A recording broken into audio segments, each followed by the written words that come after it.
Oh, welcome.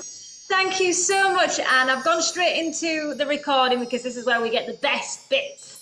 And I just think Nice. we can just start straight away. I've got lots of questions for you, Anne. So I asked a lot of my audience if they've got any questions for you because I know there are so many people interested because I've just completed 52 days of fruit only, and I Wow.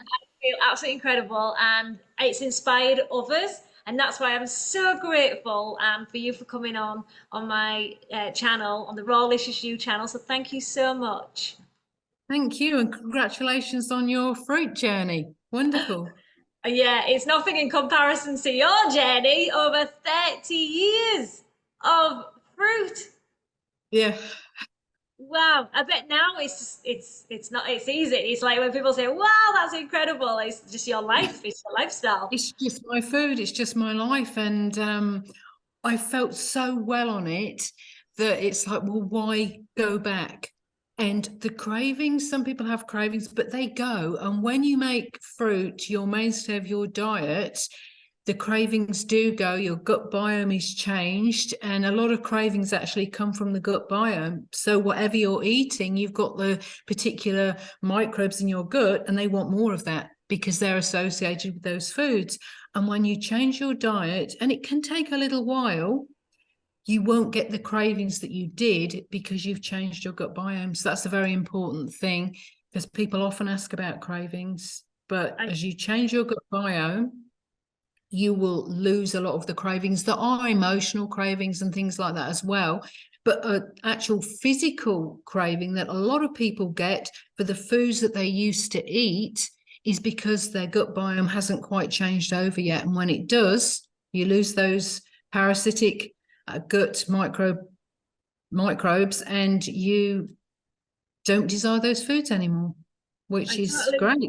agree. I agree because I would say usually for the first when you're first going on depends on what you've been eating. I mean, I've been raw vegan now for 3 years, and the Mm. first week was fair. It was easy. Second week was easy. It was Mm. the third week I had the emotional cravings, and I knew Mm. it wasn't hunger. It was emotional. I had these attachments, but over time, this 20 what this so I did the first 31 days of just watery fruits.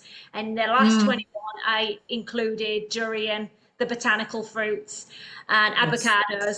And I felt that it was so easy. Like this last Mm. 21 days, pretty much like no cravings.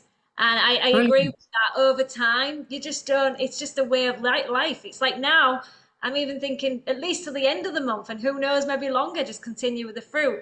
I may take in some greens. I was considering green Mm. juice today, but we'll see. Yeah, so I totally agree with that. Yeah, and I think, with the greens, that again is a very personal thing. Some people say you shouldn't eat any greens at all. Other people say if you don't eat greens, you'll die. And I think it's listening to your body and your needs. And if you're craving greens, there's probably a good reason to eat greens. If you're not craving them so much and you're able to access really good quality fruit that meets your nutrient needs, then there's maybe not such a need for greens. And I got into the diet through really the teachings of David Shelley and Arnold Ehret, both of whom were, if you want to eat tender greens, eat them. If you don't, you don't have to. And I was just not attracted to them. Look at the beginning of my journey. I went on this journey with about 5 or 6 other people. We were all ethical vegans, and we all met David Shelley, who was a local Leicester lad from the UK. And he gave a talk at our animal rights group about fruitarianism. And he was like, wow, he was fit, he was healthy, he had this wonderful energy. And we all thought, whatever he's doing is working for him, and we want some of this. So we switched over to the fruit diet, and we formed an organic fruit buying group because, as you might know, in the UK, in season you can get some great local fruits, but all year round it's a little bit more challenging. And we were getting mangoes from Egypt, sweet grenadilla from Burkina Faso, apricots from Italy, all organic. and all really, really good quality. And the thought of greens never really was there, I think, because we were accessing such great quality fruit, which was meeting our nutritional needs. So, yeah, but other people really enjoy their greens. They crave greens, they desire greens. And in that case, I think, well, your body's telling you something, and your body will let you know what it needs when you're living naturally. It's not the same as craving a Mars bar or craving some chips. If you're craving raw, live food, then I think it's, it is important to listen to your body on that. Yeah. Yeah, and it depends on where you are as well, isn't it? Your location, your access to fruit. I'm glad you've Yes. mentioned that Yeah. because we can try and, we have a lot of struggles through that, and why struggle when Mm. we can open up. And that's why even for me, I've got an abundance of fruit, but I do enjoy the greens. Whether they will come Mm. out later, I'm not sure, but I'm enjoying. I never thought I was going to go whole, fruit whole, even fruit or even raw vegan. So things Mm. change. You just adjust and adapt, and see, Yeah. yeah, through your own journey, and see how you feel each chapter. I always say. Yes, and I think that's very important. And Arnold Ehret said that one reason why people fail at fasting and fruit diets is individual needs and specifications are not taken into consideration and over time. So we all have individual needs. If we were all maybe fifth or sixth generation fruitarians, we'd probably have pretty similar needs. But because of what we've eaten in the past, what our parents, what our grandparents have eaten, all those things changing our DNA, changing our genetic strengths and weaknesses, we all have very individual needs. I very strongly believe that. And they're not static. There might be a time when you want more greens or more fat or more watery fruits or more pH acidic fruits. And if we have blanket prescriptions for everybody, I think a lot of people will fail. And the same with our nutritional needs, our macro needs. Some people will need more calories than others. Our micronutrient needs. Some people will need more of the B vitamins or more antioxidants, depending what's going on right now in your body. And if we don't listen to our individual needs, then I don't think we can really thrive on this diet. And just because something works splendidly for one person doesn't necessarily mean it'll work for you. You might need to do a few adjustments, a few tweaks, have more of this or less of that, and just find out what works for you, I think is so, so important. Yeah, what's your journey been like then? So you said you've never had the greens. Have you ever had greens No, in a very, very period? rarely. Yeah. Rarely have the greens. So when I started out, I was ethical vegan, and I went to a talk, UK, my hometown, by a guy called David Shelley. And it had such an impact on a whole group of us that I decided to go, like, on this fruitarian diet. But I was pregnant at the time with my eldest son. So I thought, I don't want to do anything too drastic in case there's elimination, in case it's too much of a shock for the baby in my tummy. So I did this very gradual transition over about a year, 14 months. And I ate more and more fruit and less cooked vegan food, until after about 14 months I was on like 100% fruit. And it was important for me because after my baby was born, I believed that obviously he was being breastfed and breast milk's vitally important for babies, but when he was going to be starting to be weaned and having some foods as well, I believed that fruit was the ideal food to accompany the milk. And I wanted to be on that because I thought, well, I can't be eating other things if I'm thinking this is the best diet for my child and this is the diet I want to raise my child on.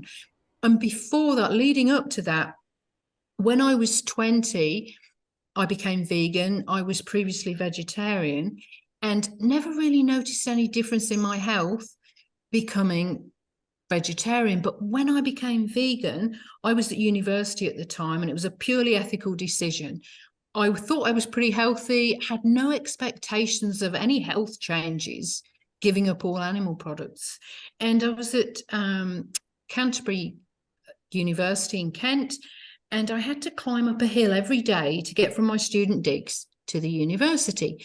And every day I would have a tightness in my chest and I would be wheezy when I got to the top of the hill. And the very next day, this is why it struck me so much. The very next day after I gave up all animal products, I was at the top of the hill and I thought, wow, I have no tightness in my chest. I'm not wheezy. And I have never been wheezy ever since. So that's how I became vegan for ethical reasons, but had this amazing health benefit. And so from that moment on, I was like, well, there's a connection between what we eat and how we feel, which I'd never really considered before because I'd been fortunate to have good health. I was, 20 years old. I was young with no serious health challenges. So then I wanted to find out more about different types of diet. And I knew I'd always be ethically vegan. So I tried the Anne Wigmore sort of sprouts, wheatgrass vegan diet. I tried a macrobiotic vegan diet, which was mostly cooked. I tried a general whole food vegan diet. And I felt good on all of them, but not that good that I stuck at any one of them for more than about a year. And it was only when I went on the fruit diet after meeting David Shelley that I just thought, this is it. It ticks the boxes. Ethically, physically, in terms of health, environmentally, it was just bang, bang, bang. Everything. It was amazing. And I've never looked back. So my journey was really starting at age 20, becoming vegan for ethical reasons and noticing a huge improvement in my health, which I wasn't expecting, and then delving deeper into research, trying different types of vegan diet until I came across the fruitarian diet through a friend, David Shelley. And then it was like, this is it. This is what works for me. And it has worked. And I love it on so many levels. The simplicity of it. At the beginning, we were buying organic fruit in bulk from a wholesaler, and it was such good quality. And it was just so simple. And it was always mono meals because the fruit was so good. There was no reason to mix it or change it in any way. So, yeah, I really stuck with that same thing over 32 years, which is mono meals of fruit. Sometimes I eat avocados, sometimes I go for long stretches without avocados, so just the lower fat fruits. Sometimes I do extended mono diets for months, and yeah, it's just I feel so blessed to have found it, really. Yeah, and you had that support. So that group, do you feel that was a big, Mm, help in your journey, and actually all going yes, together and having sharing the yes, costs when you're buying in bulk? yeah. Yes, so there was that social connection. So we could, compare notes with each other. And just we were all embarking on this adventure. Well, it was an adventure and it was exciting, it was interesting and fascinating. And so, yeah, there was 5 or 6 other people all doing it at the same time, all previously ethical vegans. And so, yeah, and it was when we traveled together, we in the British winter that were warmer and had better fruit, and we would do wild camping and go in a group, and it was wonderful to have that social support. That was very, very helpful. And in addition, have that buying group so that physically we were being supported, our bodies were being supported by great quality fruit, and emotionally we were being supported by having a group of us doing the diet together. And how many of them are still on this diet? Are they still like this lifestyle fruitarian, or is it? I think a couple fell away that I know of, and a couple are doing a lot of fruit, but sometimes have cooked food as well. So I could be the last woman standing just on the fruit. But yeah, but someone that did start out with me, a good friend, is mostly on fruit and was on mostly fruit for many years, but did sometimes start adding a bit of cooked vegan food in the winter. Yeah. Yeah, because that's sometimes a challenge for others, isn't it? It's like that for you in the winters. How do you find it? Because you're in Australia now, aren't you? You're living over Yes. there. Yeah, Yeah. incredible. So I'm blessed now because we are in our, well, it's midwinter, a winter solstice yesterday. So we're kind of in this winter period, and our temperatures are actually higher than the UK at the moment. That will probably change going towards July and August. But our winter temperatures are often higher than the UK summer temperatures because we're on the other side of the world, so we're in the northern hemisphere. When I was in the UK, One thing that helped was to exercise more. That's one thing that I would do a lot, was just to exercise more, because that would really sort of like warm me up. I'm a very hot runner. So I would run and it'd be like 0 degrees in the UK. And I would take a little jacket with me, but I get hot. So I'd be in a vest and shorts. And I would usually do functional running. So I would run to this shopping centre quite a few miles away to get my shopping. So I'd be like, it'd be 0 degrees and I'd be in a shopping centre in a little vest and shorts, and people would be looking at me like I was a crazy woman. And then on the way back, I'd usually walk back with my shopping and put my little jacket on. So exercise was a really good way to get fitter and keep warm.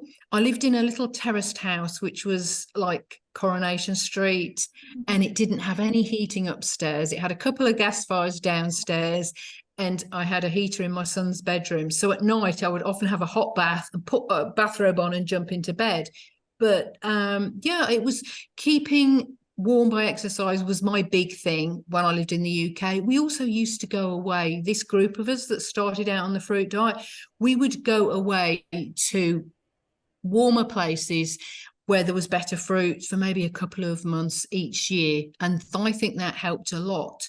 And looking back on that, I think it wasn't necessarily the fruit, it was the sunshine, the vitamin D. Because when I lived in Cornwall, which is in the far southwest of the UK, and it was usually the sunniest place in the UK, didn't usually get below 10 degrees centigrade. And I had no desire to go away that winter.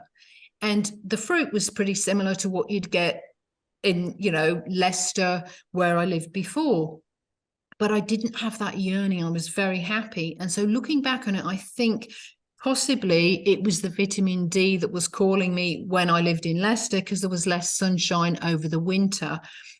And I think that's something that we don't necessarily consider when we first go on a fruit diet. If we're on a vegan diet, we often have margarine or cheeses or milks that are, or cereals that are fortified with vitamin D, and many products are. But when we start to eat a totally unprocessed fruit-based diet, we're no longer getting any dietary vitamin D. And in the long winter months, we can become vitamin D deficient, and vitamin D is so, so important. It's almost like a steroid rather than a vitamin. It's very, very similar in its chemical structure to cholesterol. And it acts like a steroid on the body, and it's important for so many things, not just healthy bones and teeth, but also our endocrine system, our immune system, and they're finding out more and more about how important vitamin D is. So that was kind of British winters, going away for a while and exercising. Now I'm in Australia, it's so easy. And for the first 10 years, I've been here probably about 20 years now. But the first 10 years, I would just sometimes sit there in the winter outside in my sun trap in the garden and think, I can't believe this. It's so nice all year round. This is winter. How can this be winter? And I can still get my washing dry in the winter. Whereas in the UK, I had this little tiny garden on my terraced house, and the sun only got over the walls from June to September. I could only get my washing dry, sort of like three months. And then it was, I can do 3 lots of washing and get them all dry. And I would just have this, I would still be in a state of amazement. And that must have lasted for at least 10 years. And now it's kind of, this is Australia. It's a beautiful climate all year round. And there's good local fruit all year round, which is amazing. So now I'm in the Atherton tablelands in far north Queensland.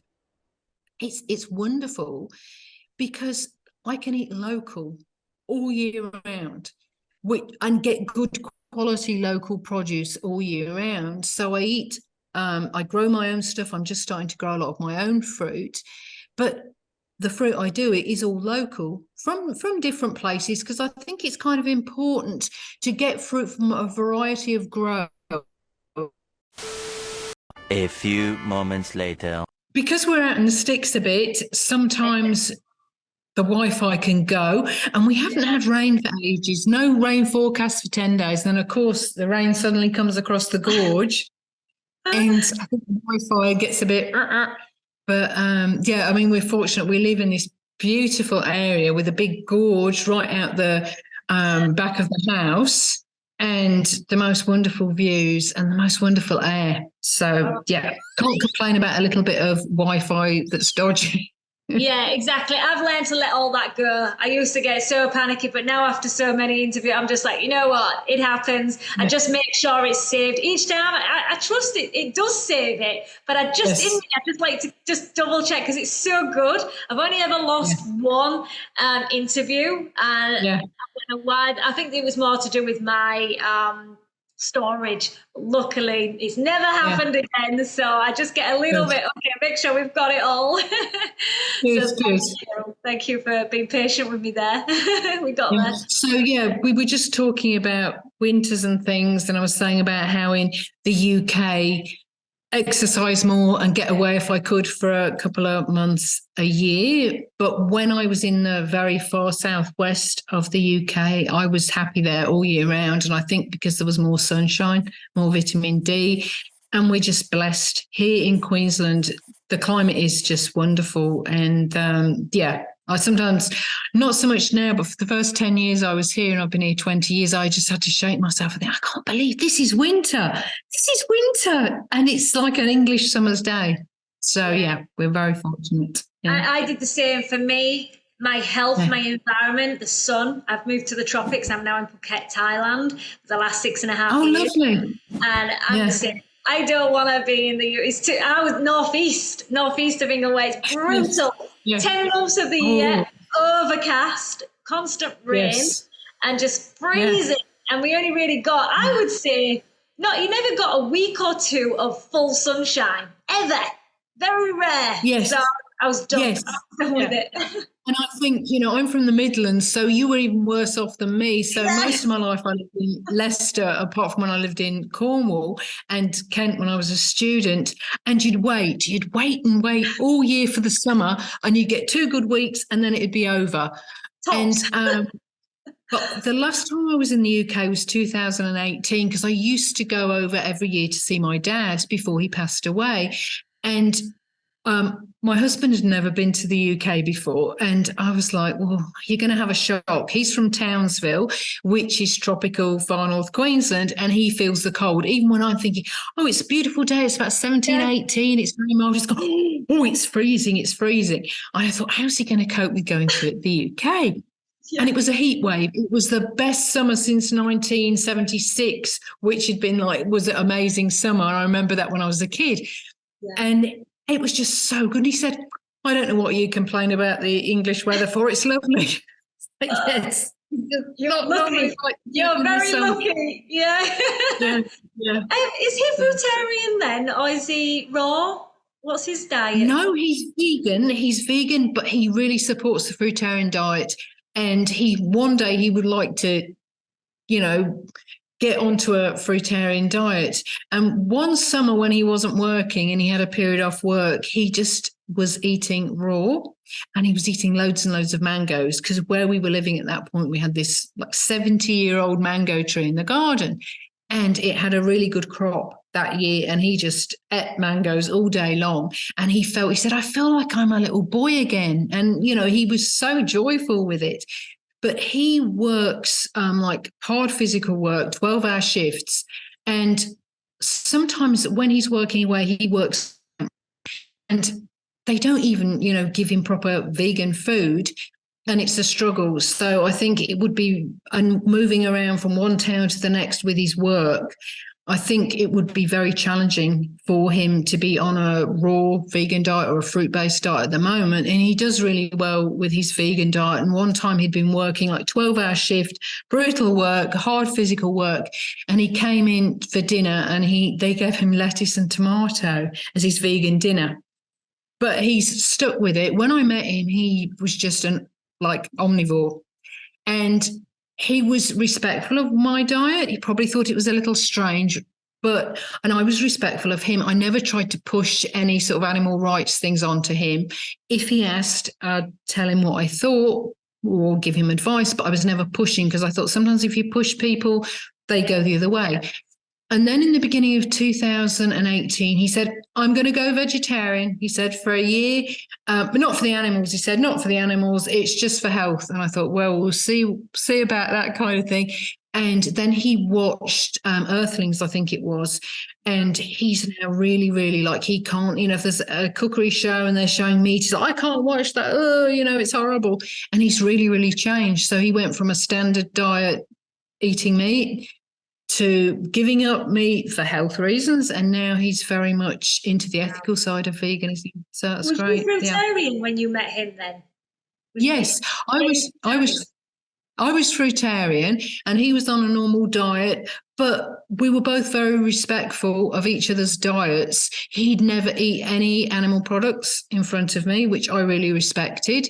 And, if he came over to my place, I'd cook him vegan food, and which he'd enjoy. And so, but it just progressed to now he's really up on the ethics of veganism, and he's very supportive. And he said, I think your diet's the best diet. I think it's a really good diet. So, yeah.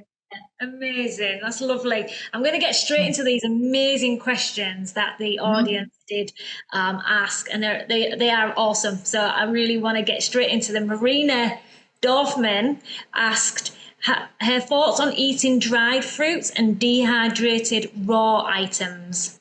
What's your thoughts on those? I think dehydrated items and dried fruit can be useful if you're traveling or if you've got limited access to good quality fruit and you can get organic dried fruit. The one issue with dried fruit is dental hygiene.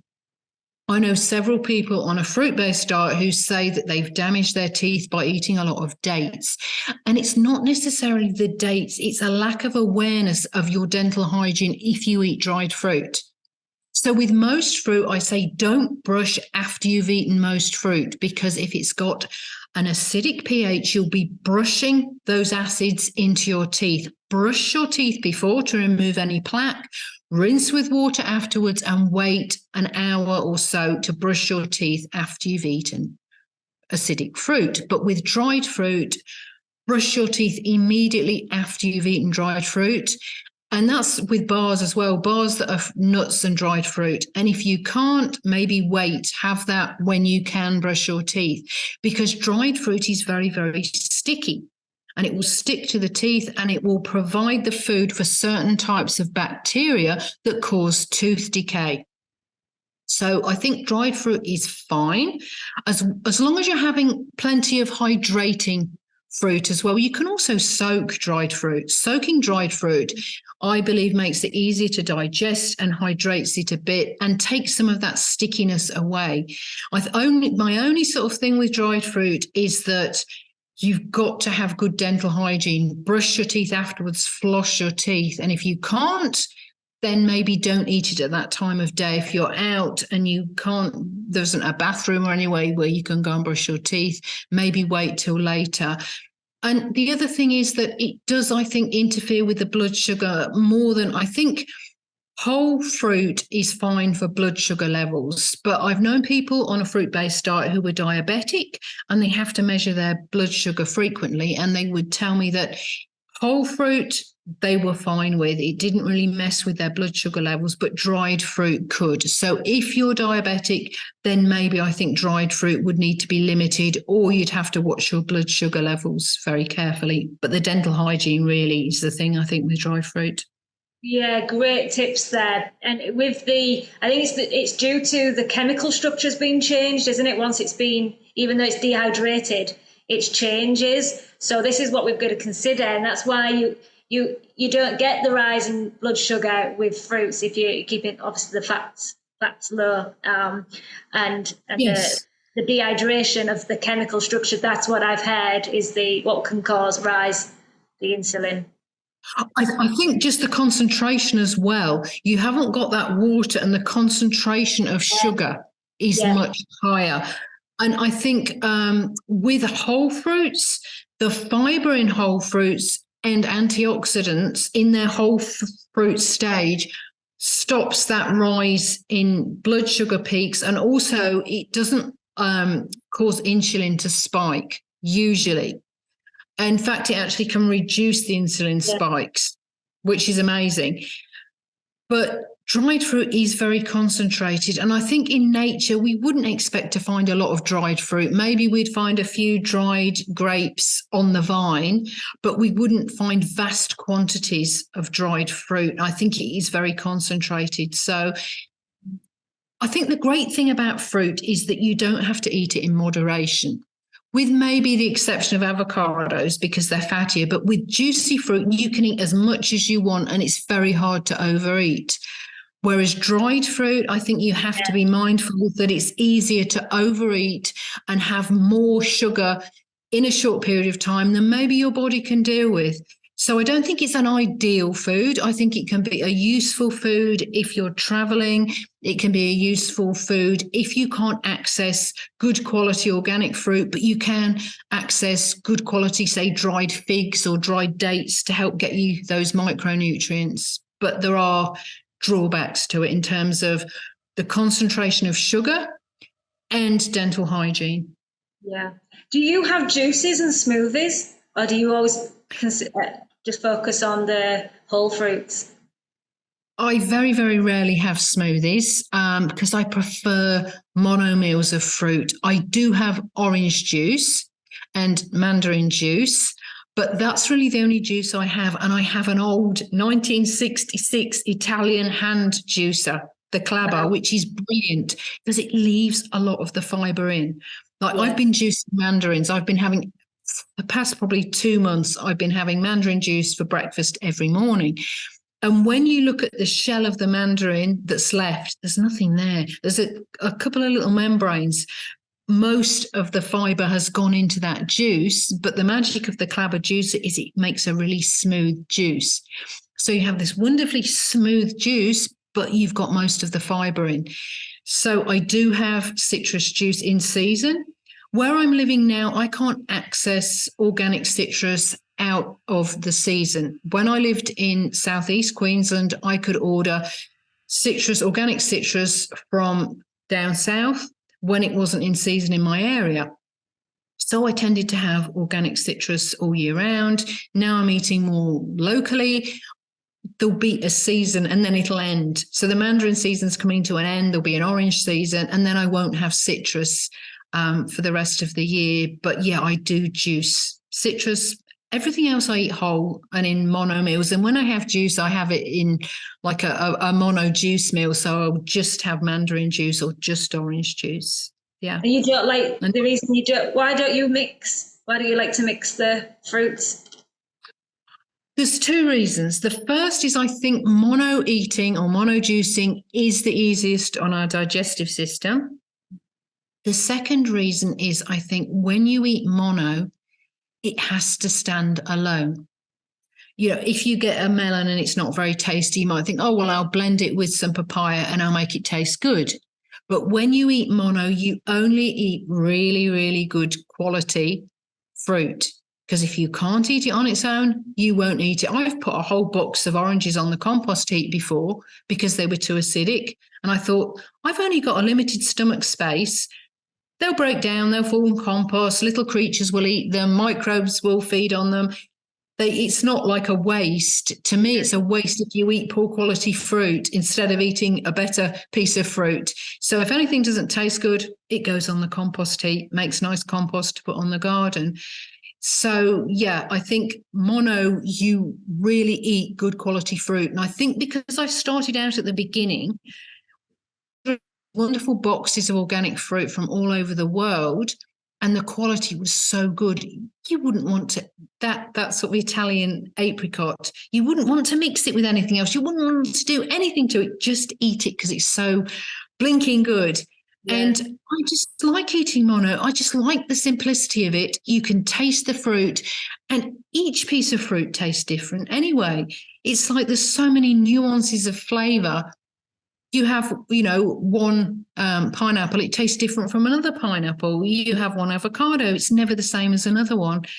So I think eating mono for me is just, I like it. I like the simplicity of it. And this was a big thing when I first started out, that I'd done a vegan macrobiotic diet for, about a year or so. And it was 4 hours a day of cooking because it was mostly cooked food and Yeah. clearing away and washing up and all that. And you have a mono meal, there's no prep. And You have fruit, and it saves so much time. And even yeah, doing I was never into the gourmet raw because I never got into it. I got into the fruitarian diet through a friend, David Shelley and Arnold Eretz, and it was all about sort of just simple mono eating. yeah. And I loved that part of it. I thought, wow, I'm saving 4 hours a day on food prep. It's wonderful. There's 4 hours a day to do something else. So, yeah, that's another reason to just eat simple meals with no prep. Yeah, Yeah. I love it. I do find if we have too much variety in a meal, that's where you start to get overstimulated. And this is where we have the cravings. We can't seem to eat well because we just constantly want to be stimulated. It brings you back down to, like you said, simplicity and just being in the moment, the presence. So I feel that helps. I've had a lot of mono meals, pretty much all of it throughout this fruit challenge.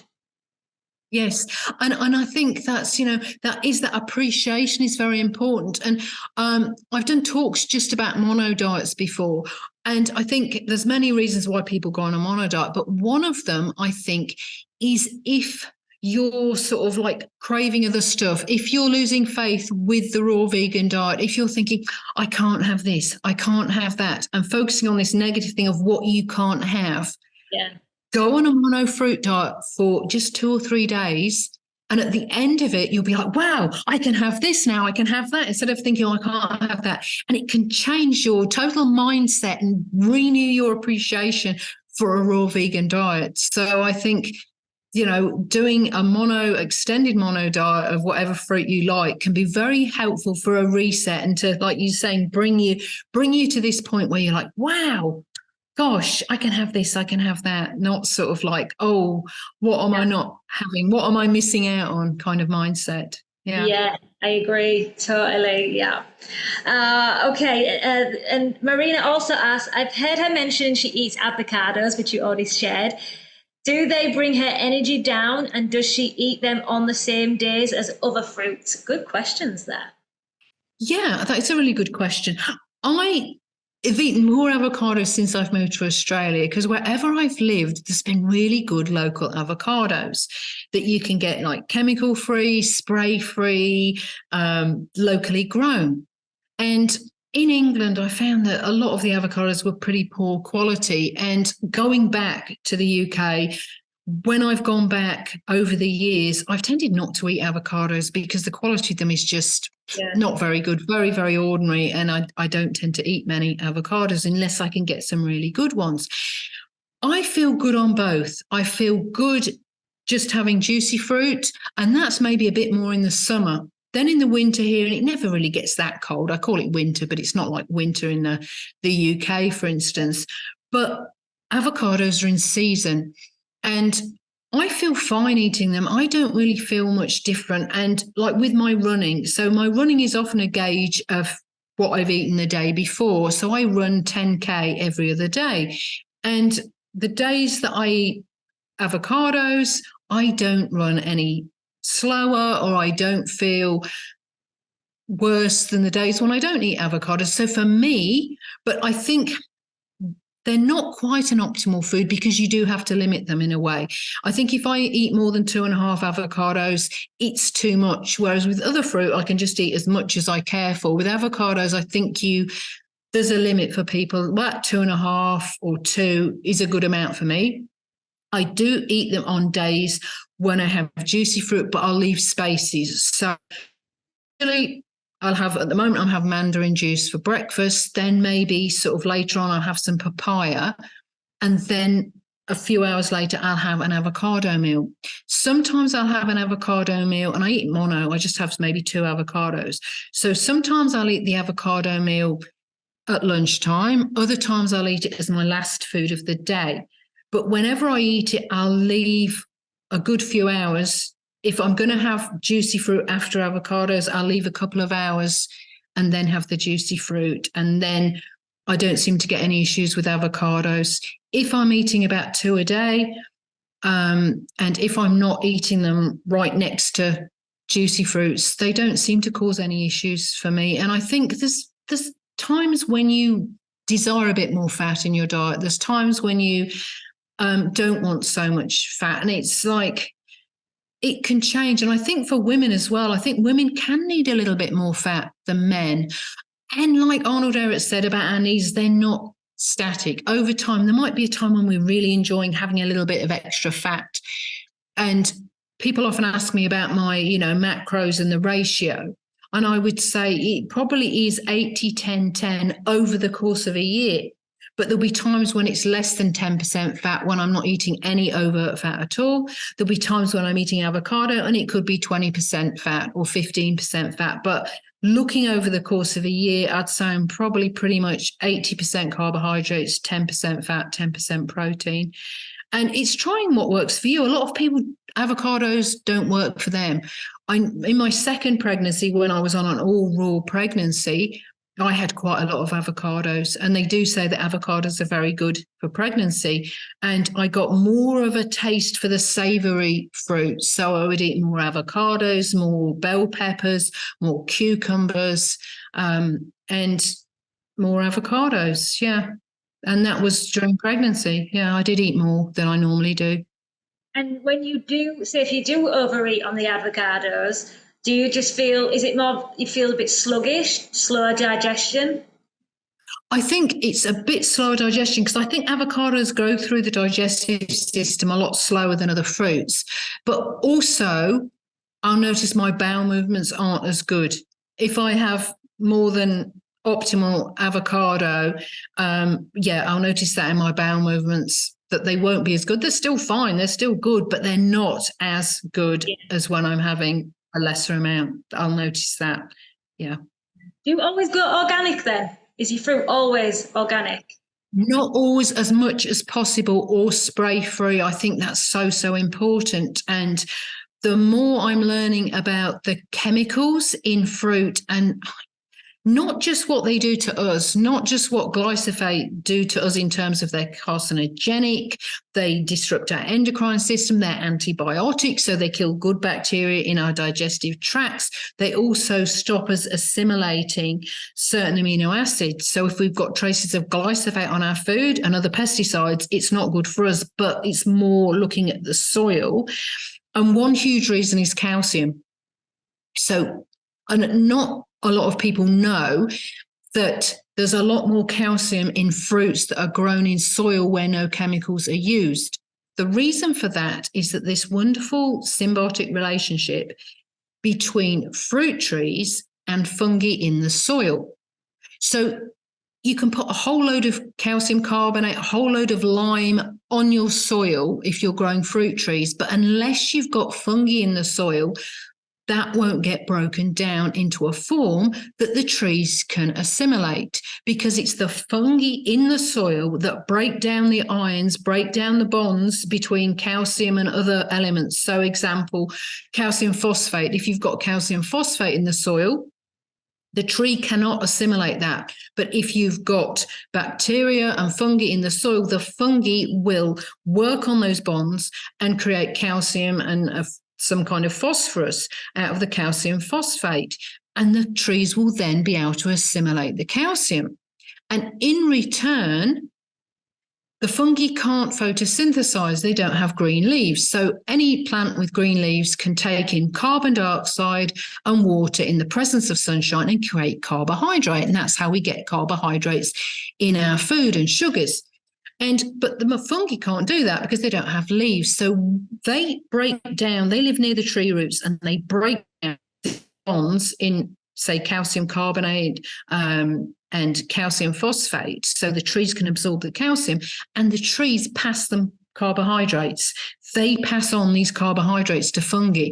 And the amazing thing that's happening now is this research is being done. There's one lady, Heidi Jane Hawkins, and the University of Cape Town, and she's shown that each year trees, not just fruit trees, but all trees pass on 13.1 gigatons of carbon to fungi. So we always think of it's great, trees are great because they sequester the carbon, they hold the carbon, but so do the fungi. So if you're putting any kind of pesticides or fungicides or herbicides in your soil, that will kill the fungi. It will kill them. And even if you're doing all the other right things, putting loads of calcium, putting, certain things on your soil, the soil will not contain available calcium unless you have the fungi in the soil. So when you're buying crops grown in mono agriculture, when you're buying crops that have been sprayed, the soil is going to not have those fungi and it kills the fungi, and you're not going to have that calcium in the fruit. So that for me is a huge thing for us. We're on a raw vegan diets. We're not getting calcium from other sources. We're getting it from our fruits and vegetables.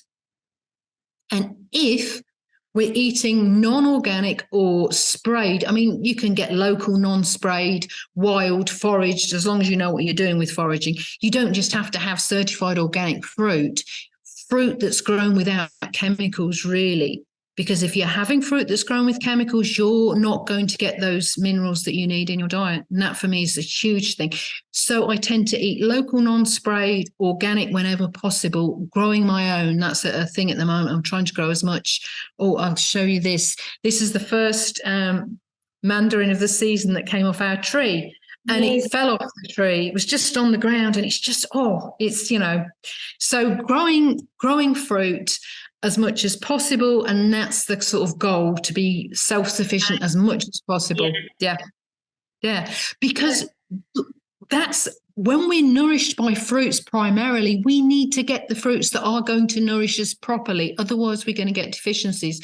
So, but for the planet as well, by supporting organic growers or people who grow without chemicals, we're voting with our dollar or our franc or whatever currency we are, and we're supporting those that are helping to keep this planet beautiful and not polluting it. So, yeah. And one thing that I think is very, very important is to believe that you can access and you can afford organic produce. I've been a single parent in England and in Australia with very little income, very low income, and I've always managed to source organic produce or non-sprayed produce. I've had an allotment in England, which is where you rent a little piece of earth and you grow your own food when I didn't have a big garden. And you can join community gardens, but I've always sourced really good quality produce for myself and my children on a low income. I think if you have the mindset, I can't afford organic, I can't access organic, you're setting yourself up to not be able to bring those things into your life. And I think if you say, I am going to receive wonderful organic produce into my life, it will happen. And that doesn't mean that you don't have to do the work as well. Yes, I did a lot of work to try and source good organic fruit at a good price, formed an organic fruit buying group in the UK. But you have to believe it. So many people say, I can't afford organic. And they're shutting themselves off from the possibility that I know I've been on a really low wage with a child to support, and I've still managed to eat mostly organic. So I know it's not like I've always had a lot of money. I've never really had a lot of money, but there's been times when I've had less, and I've still managed to do it. So I think it's really important to tell yourself, yes, I am open to receive all this wonderful organic fruit, because it's so important. That thinking, even for me, as soon as you say, if it's like the words are spells, if you cast those, that's what you're going to manifest. You just put that blockage there straight away, then you're not going to see all the other opportunities. It might mean where you do farm, if you say, yes, I will, I'm open to receiving, then it comes into fruition. I'm very big on the law of vibration and attraction. I'm very careful in my words. I try, or it's not going to happen, or maybe, or hope, very limiting. Let's open it up to more what we can achieve. And it's incredible what you can when you just say those words, these affirmations. Yeah, and I think because I've done it, I really wanted it. If you really want it, I really wanted to get good organic fruit. And it happened because I wanted it, and I put the effort and the energy into it. And I had the mindset that said, I'm going to get this. And I was on a really low income. but I still did it, and I had certain strategies for getting through the week and still getting to feed my son and myself. So yeah. Fantastic. Wonderful. Next one's from Shell Bell. Does she also eat salads, nuts, and seeds? Very, very rarely. Very rarely. I make a fruitarian cake which has dried fruit and nuts in it for celebration. So for birthdays or Christmas or Easter or any excuse now. But I make it a few times a year, and I put nuts into that. I kind of soak the nuts in for that. But ordinarily, I don't. We have a macadamia tree. It's only a young one. It had one nut on it that I found this year. So I ate one macadamia nut and it came straight off the tree and it was delicious. But I don't generally. For myself, I feel better having avocado or durian or young coconut flesh if I want a supply of fats. I find nuts and seeds are harder to digest, and I'm not really attracted to them so much. I much prefer, if I do want more fat, I'll have more avocado, or I'll get some young coconut flesh or some durian. For me, I I rarely eat salads. If someone had prepared a salad for me, I would probably eat it, because I'm not like really anti salads. I think if they work for you, then that's good. And when my husband's home, I make him salads. So sometimes when I'm preparing salads, I might have a little bit while I'm doing for him. I might taste a little bit. But if he's not here, he works away most of the time. If he's not here, then there's no salad stuff in the house. So no, I don't normally eat it. You pretty much answered Maggie J. Jackson. Why fruitarian and not raw? Raw like the nuts and the seeds. You just answered it basically. You feel better. For me, I feel better because the ethical side of it, the non-killing side, by eating fruit, the fruit is freely given and we plant the seeds in return. And I love that. That's another part I love about the fruitarian diet, that symbiotic relationship. You're not killing a plant to eat. You're getting fruit from the trees or the vines. And in return, you spread the seeds. And that's what I've done since the beginning. I've spread seeds, or if I can't spread or plant all the seeds, I will compost. I'll never put seeds in the bin. The only time I've ever put seeds in the bin is when I've been at an airport and I've eaten some fruit and I've got seeds and I know that I'm going into a country where I can't take those seeds in. That's the only time, and I do it with regret, because for me, that's welching on the deal. We get the fruit, you at least spread some of the seeds, and you don't have to plant them. We can just go around, spread. We've got our house backs onto this big gorge, so like lots of seeds. I do plant a lot. I've got a lot of seedlings, but just go out there, and it's amazing how many trees come up. And and when I've been sort of traveling, I've often thrown seeds here and there, and who knows what's going to come up in 20 years. Someone might be eating fruit from the seeds that you've thrown. And with the last time I was in the United States was 2019 for the Woodstock Fruit Festival, and I was staying in this little Airbnb room in Brooklyn, so there was no garden, nowhere to compost anything.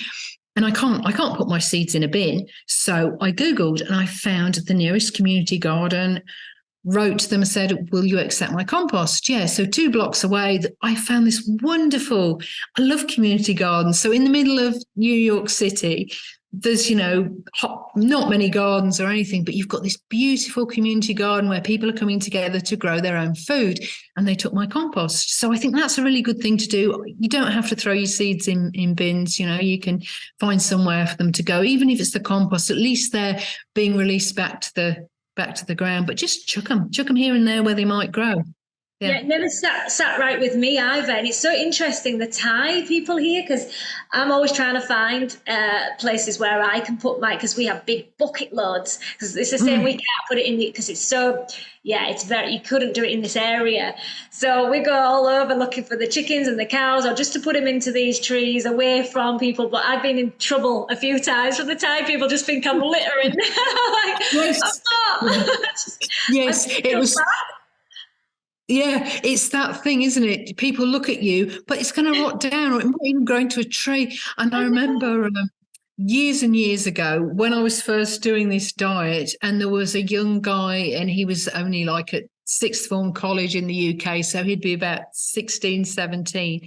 And he'd started out on the fruit diet, and he'd put his orange peel like somewhere on the school grounds, and he got in such trouble from the headmaster for littering. Yeah, I think he might have even got sort of like expelled for a few days for doing that, for putting, and he made a stance, I'm not going to pick that up because it's going to rot down, you know, Yeah. but the headmaster was not hearing any of that, and he was excluded, I think, for a few days from school. Yeah, it's never sat right with me putting it in the bin. It never, even when before I even knew about it, just intuitively, I'm like, I want to put it back in nature. Like, why? I want to put it in the bin. It's bizarre. I don't ever recall. I probably have, but from memory, I can't remember the last time I put it in a bin. Okay, so Vishal K. Raghava asked, which fruits can help more in muscle building, which basically provides the right amino acids and proteins? So which fruits? I would say not so much the fruit per se, but the quality of the fruit is important with anything, looking at in terms of macronutrients and micronutrients. So your macros, your proteins, carbohydrates, fats, and your micronutrients are your minerals and your vitamins. So I think that what is really important is the quality of the fruit that you're eating. That's always the bottom line for me. If you're eating really good quality fruit, it's going to be higher on your macros, it's going to be higher on protein, and it's also going to be higher in your micronutrients that you need to build muscle. So your vitamins, your minerals, and your antioxidants. But I think if you're looking at fruits that are higher in protein, avocados are a bit higher in protein than other fruits, or the denser fruits, things like Cempedek, jackfruit, persimmon, custard apples. Maybe go for the denser fruits to get those macros a bit higher than the more juicy fruits. And grapes are a really good builder of the body as well. Joanna Brandt, who wrote The Grape Diet, she had very severe stomach cancer, and she tried everything, lots of alternative therapies to heal herself. She'd healed to some extent, but it wasn't until she went on a exclusive mono diet of grapes that she totally healed. And one of the things she said, which was so good about grapes, is they're cleansing you, but they're also building your body up at the same time. So I think grapes, good quality grapes that preferably have seeds and that are organic or non-sprayed, are very good for building the body. The training's a lot of it as well. Yeah. It's the training that will build your body. And the other things, sunshine, getting enough vitamin D from the sun, or supplementing if you live in somewhere that's not so sunny. I think vitamin B12 and vitamin D are both very important if you want to build muscle, and getting your levels tested and supplementing if necessary. A lot of people are deficient in vitamin D. Even people that live in sunny climates can be deficient in vitamin D. So it's worth getting those levels checked. And if you're low on vitamin B12 or vitamin D, supplement with a vegan B12 and a vegan vitamin D. I think there's one vitamin D now that's like supposed to be really, really good, that's vegan. And they do vary in their quality. So look at some recommendations. I don't need to take vitamin D because I don't know much about it, because I live somewhere where I can get vitamin D from the sun just about all year round because of the strength of the sun and the angle of the sun and everything. But I think quality is always there. If you want something denser, maybe avocados are a bit higher in protein. If you're training a lot, you've got to keep up your macros as well as your micros, because if you're in a calorie deficit, you're going to find it very hard to build muscle, because the body, if it's getting enough calories, it's usually getting enough protein. But if it's not getting enough calories, any protein will be used in place of glucose for energy. Protein deficiency in the third world, it's because any calories they do get, any protein they do get, will be turned into glucose, which is an energy, uses a lot of energy, that process, because they need their heart to still beat, they need their organs to function. So they'll use protein for energy, which causes them protein deficiency. So you need to ensure that you're getting sufficient calories so that any protein that you take will be used to build your muscles rather than be used for energy. And just good quality produce, organic, wild, foraged, biodynamic, that's what I would recommend. Grapes are good, avocados, the denser fruits, things like Chempedak and jackfruit, I think are strengthening foods. And figs, figs are amazing. Fresh figs, dried figs, if you can't get fresh figs, figs are very, very high in micronutrients, which are very good for any kind of, building up of the body. So, yeah. Fantastic. Great response there. And Michelle Pons asks, I would like to know if she is a fruitarian in the sense that she eats mostly fruit, or does she only eat fruit? Which you've answered. If she does eat only fruit, does she mainly eat mono meals, which you've answered, or does she eat a combination of fruits at once? And you've already answered that, which was mono meals are pretty much all the time, mostly. So Ishelle Rafi asks, how old are you? And is she gone through healing crisis in initial years of being fruitarian? I'm 56, and no, I didn't go through any healing crisis. And I think the reason for that was I explained my journey. So age 20, I became vegan. And because of the health benefits I noticed, I just became more aware of health, and I sort of cut out white flour. I cut out white sugar. And I remember I was in a house share as a student. I remember the last day that I ate white sugar, and I used everything up from the cupboards. I made all these biscuits. Oh, we were like sick from eating all these biscuits because I wanted to let go of white flour and white sugar. So I had like this massive big bake to get rid of all the white flour and the white sugar. So I gave that up, and I was eating more and more whole foods, whole grains when I was eating grains in macrobiotic diet. So it was very gradual. It went from me being a vegetarian that ate sort of a fair bit of processed foods and a lot of dairy products to a vegan who realized that what we eat affects our health and how we feel. So I was gradually refining. So by the time I adopted a fruitarian diet at age 24, I'd eaten whole foods, unprocessed foods, cooking from scratch for many years. So I didn't notice any particular healing crisis with going on the fruit diet. And I did the transition diet as well. So I did this 12 to 14 months transitioning. I'd have periods of just having fruit. Then I'd have periods of including some cooked vegetables at night. And I let go of the vegetables because in the end, I was feeling so much better on the fruit days, and I was ready to let it go.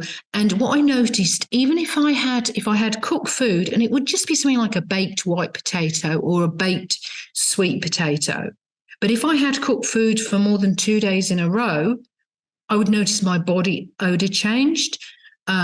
The taste in my mouth in the morning changed. My energy levels changed. I felt more groggy and foggy in the morning. So I was ready to, let it go. So I had this gradual build up to a fruitarian diet. Then I had the transitional diet, and I think that really helped. I never really had any healing crisis.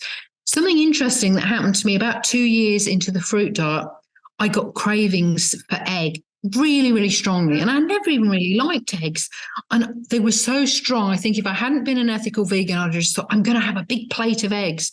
Sort of scrambled eggs was what I was getting this craving for. And it was like really weird. And it lasted for about a day and a half. And then it went, and it never came back. And I tend to think if it was something in eggs that I was missing in my diet, it would have come back and would be reoccurring. I think I was going through some kind of healing, and something to do with the eggs that I'd eaten in the past was coming through and giving me these cravings, because it was so weird. It was so intense for a day and a half. And then it went away. It never came back, because I was thinking, am I deficient in something that's in eggs? But it never came back. So I tend to think that was some kind of healing thing going on. And it never, ever came back. But for this day and a half, all I could think about was scrambled eggs. That was me in the third week of the 31 days with just the juicy, watery fruits. I had cheese but from cows, and I was craving the pizza, but it was the cheese I was craving. And Orville Douglas said it's the residue sat in your cells still, and what happens when you go deeper into your cleansing. It comes into the bloodstream. So yeah, interesting. Yes, but because it didn't come back, I tend to think it's coming out, it's something coming out that was there because it was only a couple of years in, but that Yeah. was weird. But I didn't have any major healing. I was like fine. I didn't have, like low energy. I just had really good energy, even with the transitional period with the fruit, felt well and healthy. So, yeah. Amazing. And then let me. Oh yeah. So Anja Becker said, "I would love to know how she went about raising her children on the diet. Kids get offered cheap sweets everywhere. Also, when children go on play dates or birthday parties, did they eat there or did she pack the food? How did she teach? How did she teach so it became a healthy choice for the children to make and not for the child to tap into an eating disorder?" Oh, very good. Yes, good question. Well, I feel very blessed to have raised my children on fruit-based diet. They were both really happy and healthy. They didn't have any vaccinations, and yet they got none of the childhood illnesses. It was a joy. It was like they had good energy, but they weren't hyperactive. And it was interesting because I had a friend who had a fruitarian child about the same age as my eldest son. Now, if her daughter found chips or crisps or sweets on the floor, she would eat them. But my children never would. And people would offer them and they'd say, my younger son would say, no, thank you, I'm a fruitarian. And just really polite, but no, thank you, I'm a fruitarian. I don't eat sweets. And they were really happy with their diets. And my youngest son, I homeschooled him until he was 14. My oldest son went to school, but it was a state school, but it was in an alternative area in the UK. So they were very open to all types of religion, all types of race, and all types of diet. And the teachers were so sweet. So his first Christmas at school, my eldest son, the teachers and the teaching assistants made them Christmas stockings. And they put sweets and, chocolate in the other children's stocking. They made one for him and they put fruit and dried fruit and nuts. And that was like, oh, it made me cry. It was so sweet. And I found that at school they were very accepting. He took a packed lunch. There were a lot of other vegan and vegetarian children in the school because it was in quite a progressive or alternative area. And so I never had any issues in terms of social situations with my kids. Children would come around to play and they loved eating fruit. They just, because it was good quality fruit, they might not have had that at home. And, or my children would be in the garden and the neighbours' children would say, oh, can we have some of that fruit? Because they'd see them eating the fruit. So I really never had any social issues with my kids. Yeah. And I think a lot of that is your attitude. Again, I had faith in the diet, not blind faith. I didn't think this diet's going to work for my children and I don't have to do anything. I had faith. I did my research on physiology and anatomy and dietetics and biology. And I knew that what I was giving my children was nourishing them. I actually had a state dietitian. So it was a UK government dietitian, no alternative dietitian. And she analysed my younger son's diet when he was about 6 for 2 weeks. And I thought, oh, they're going to come back and say, it's deficient in this and it's deficient in that. And blah, blah. And this is a government nutritionist. It's not, state, very, very sort of, conventional, nothing alternative. Anyhow, the report came back and it said that he was sufficient in everything, apart from calcium was 70% of what it should be. And I was blown away. I've still got the letter because I thought people say, well, you can't bring up your children on a fruitarian. Yeah. This is a government nutritionist saying, yes, apart from calcium. Now, my eldest son never had a cavity. I think he's had his first filling at age 30. And the dentist said, well, I don't think you really need a filling, but maybe. So he's had no fillings. He's got good teeth, good bones. So his calcium was sufficient, even though it was 70. Possibly because when you're eating animal products, you need more calcium in your diet to buffer the acidity of the animal products. So if you're eating a plant-based diet, you tend to need less calcium. But yeah, and birthday parties were like, we'd have these fruitarian birthday parties, which were great fun. I'd make like all sorts of dips and watermelon cakes and kiwi men and all sorts of fun things, rocket kebabs, and have this beautiful big spread, so colourful. And children would come and they would love it. And there were no tantrums, which you normally get at parties, because kids are having all these E numbers and all these refined sugar, and they're up the walls. And my sister used to say, when she took her kids back from birthday parties, they would be manic for hours afterwards because of all the food they'd eaten. So the parents liked it because their kids were having their 5 servings of, fruit or whatever a day. They were having that, and they weren't, they'd come back from the party nourished rather than hyperactive. And the nice thing is that people were very accommodating. And I remember my younger son, Cappy, he went to a birthday party. Now, the woman holding the birthday party, she was not even vegetarian, and she made the whole party raw vegan because Cappy was attending. So we can't underestimate people. People can do like amazing things.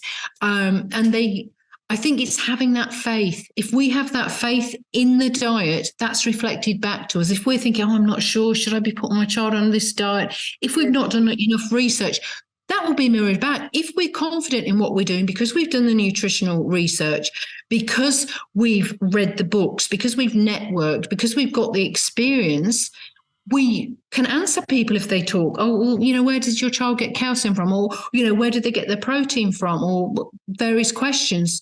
And I really do think people pick up on that. And I've never had any issues with my children in social settings. And I think that one thing the question was about eating disorders. One thing I think that I have valued more than anything else about the fruit diet and bringing up children is this whole food issue.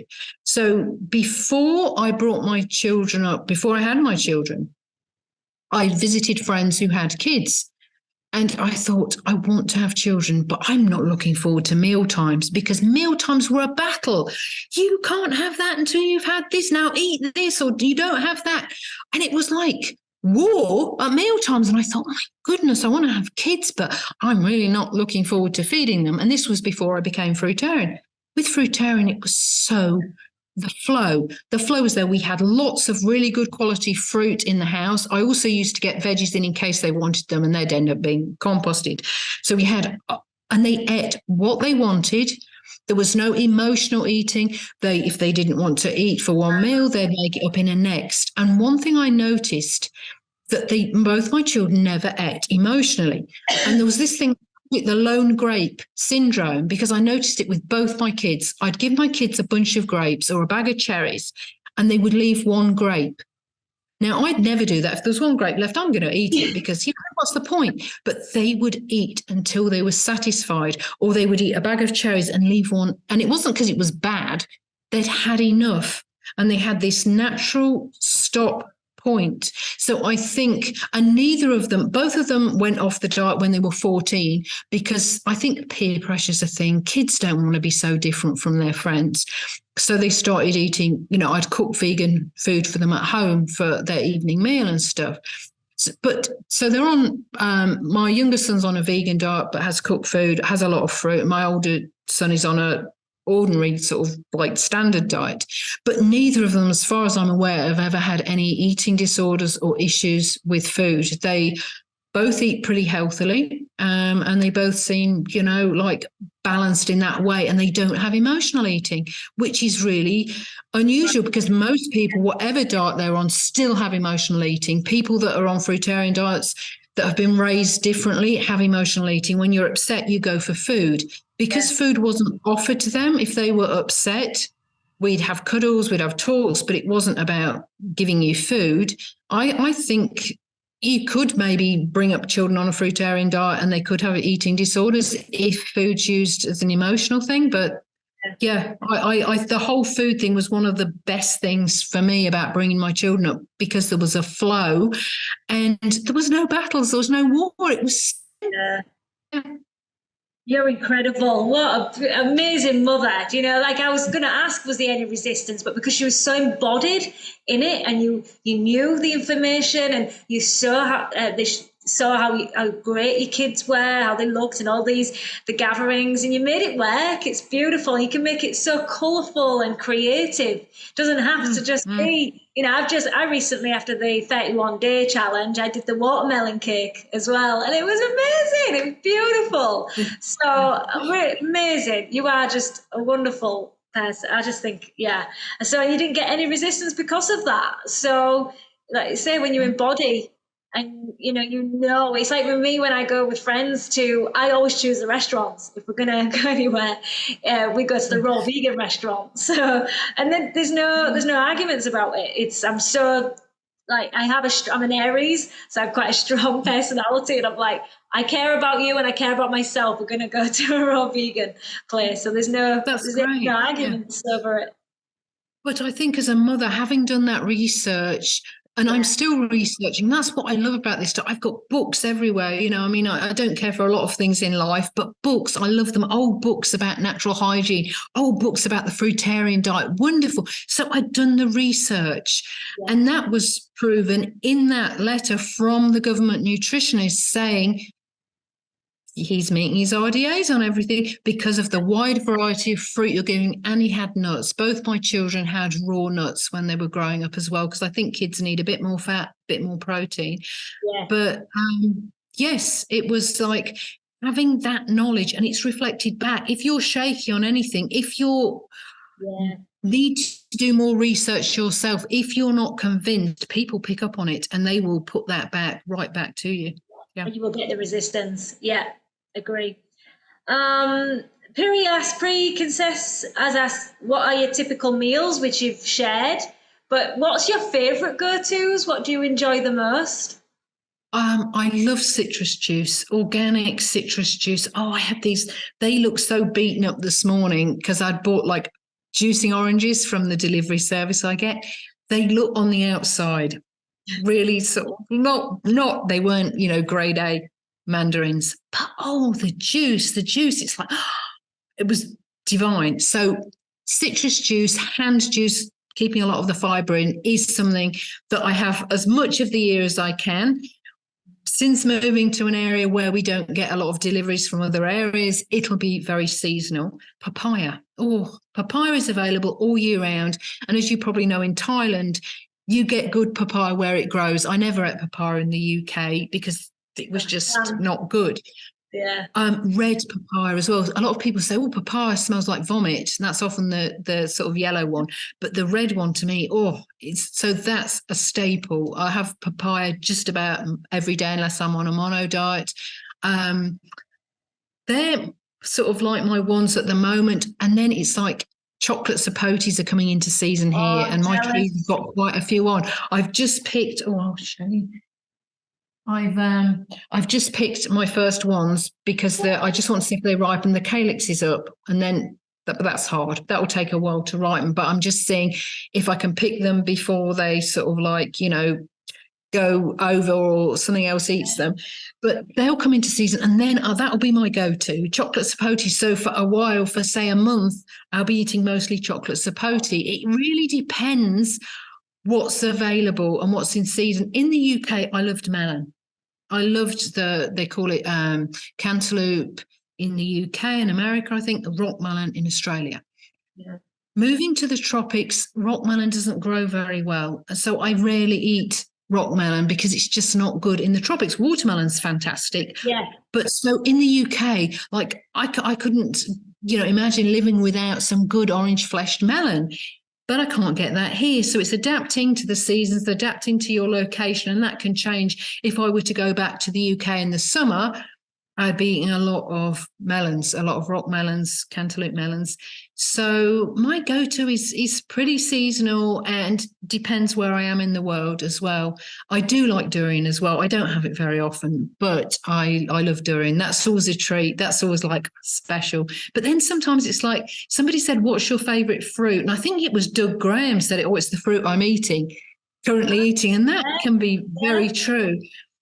Figs, if I can get figs fresh jammy figs, and they're just going out of season here. And I've been getting the most delicious figs from a local store. And like, when you eat a really good piece of fruit, it's more than just the taste. You're in it. You're really in that experience. You're sort of like in an alpha state, and like the rest of the world just fades out, and you're just concentrating on that. And that's how it was with these figs. It was just all-encompassing sensations. So they're good as well when you get them in season. So yeah. Personal question: do you intermittent fast, or do you just eat? You don't have a set time schedule? I have intermittent fasted in the past. I did a year, and so I ate my same fruit diet, but I ate between 8 a.m. and 2 p.m. and I felt fantastic. It took it up a level. I think there's definite benefits. I know not everybody likes it, but for me, I didn't lose weight. I wasn't eating particularly any less, but just eating it within that time frame. I slept really well because by the time I was going to bed, everything was out of my stomach, and I just slept. I slept well anyway, but I slept better. I just really liked it. I appreciated my fruit a lot more. So I did that for a year. Then I was doing some work where it just didn't fit in. It was like night work, and it didn't fit in, and early morning work, and I stopped. And I think I probably would have carried on, but I stopped. I got out of that pattern. I've often thought about going back and doing that, eating between 8 and 2. Also, one year, I think it was either 1996 or 1997. So it was in the early years of the fruit diet. I fasted every other day for a year. So I only ate every other day, and that was wonderful as well. I 100%, I was at college at the time. I got 100% on every test I did. I won a writing competition. I just had so much energy. I didn't lose any weight. Yeah. My heart. And also in that year, what happened was I had some slight amount of dental erosion on my front teeth from juicing citrus that wasn't properly ripe in my teeth, which I don't do now. And I went to see the dentist, and he said that should remineralize. That should, because it's not gone right down into the dentine, you should get, your enamel should come back. And during that year of fasting every other day, it came back. Wow. So the enamel came back on my teeth. And I think that was because I was having that rest every other day from eating anything, just having water.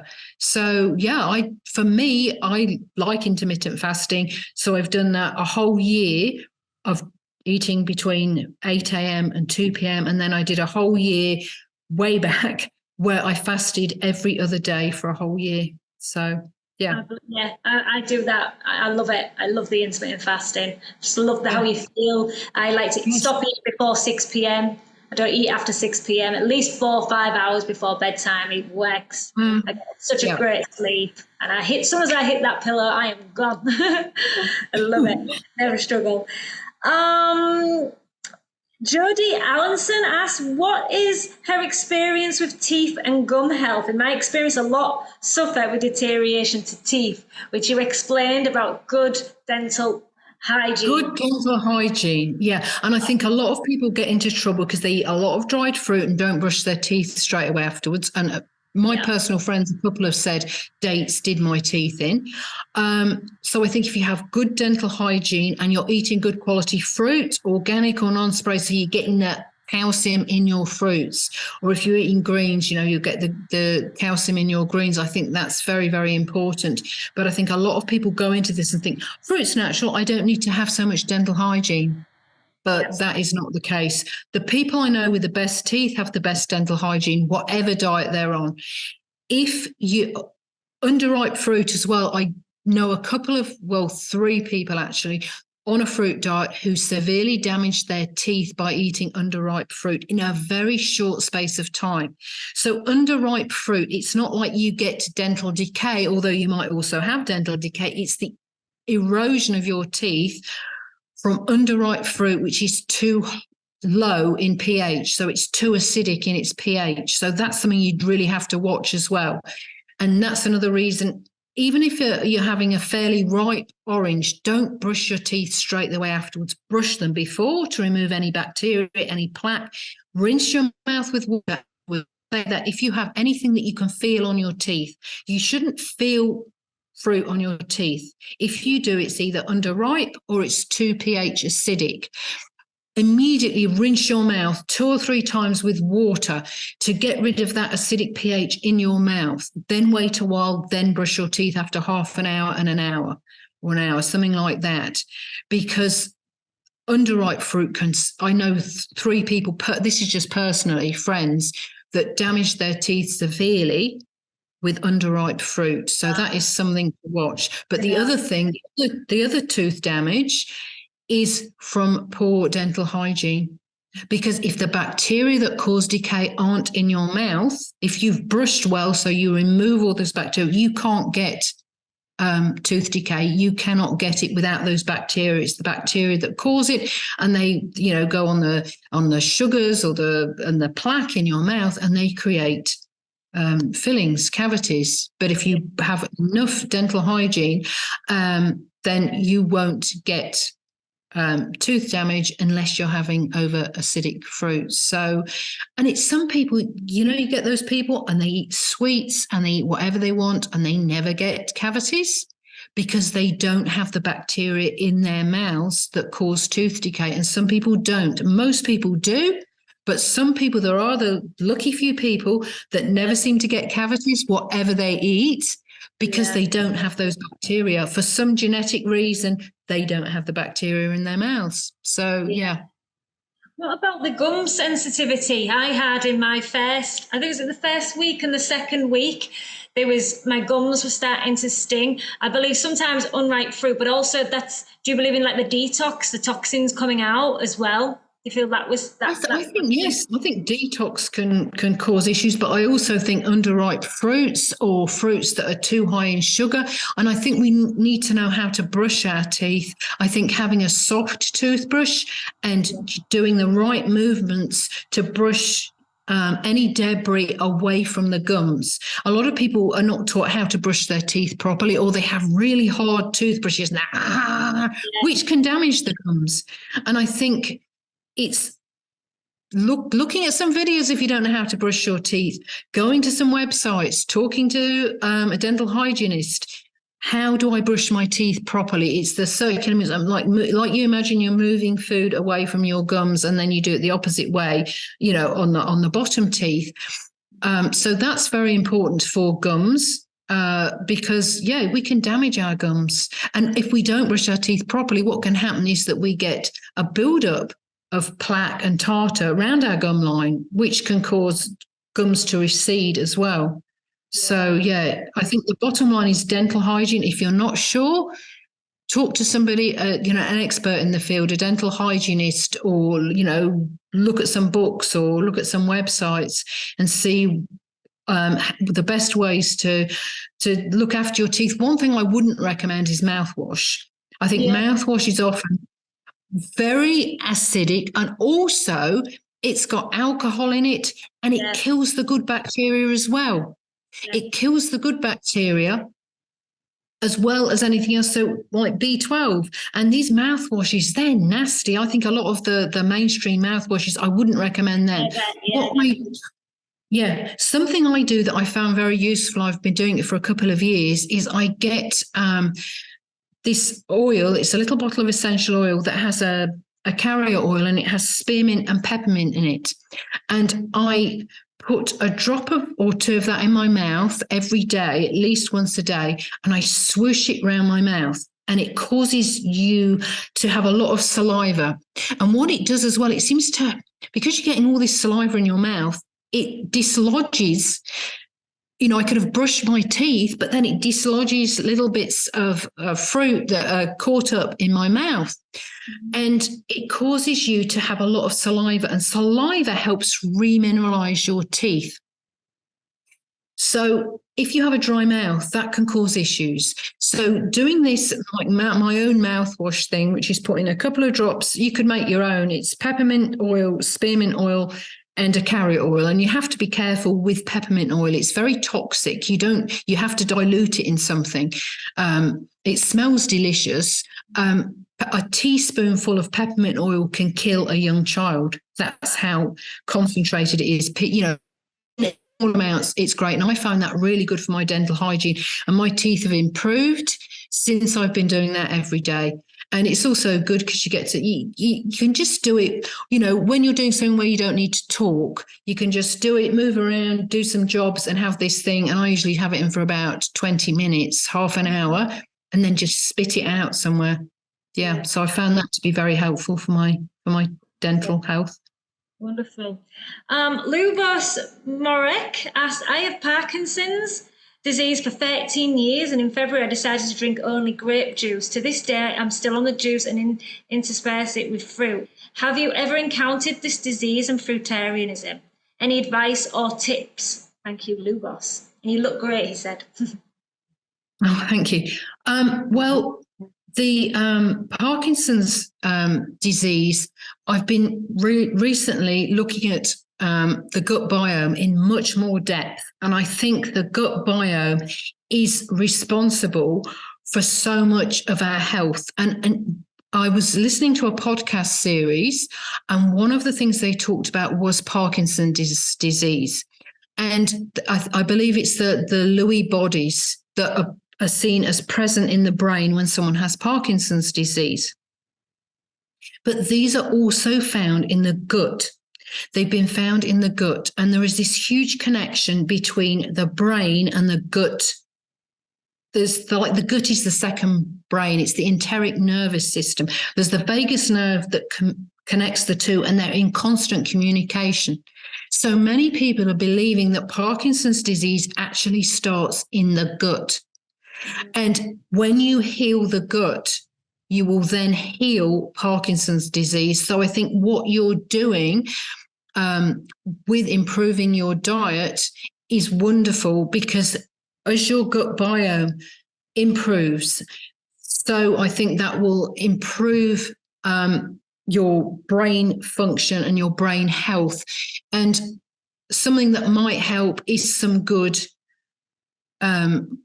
probiotics, some good quality vegan probiotics. I don't normally recommend supplements. The only supplements I normally recommend are vitamin D, B12, and probiotics. I think you can get there without probiotics, but it can be a slower journey.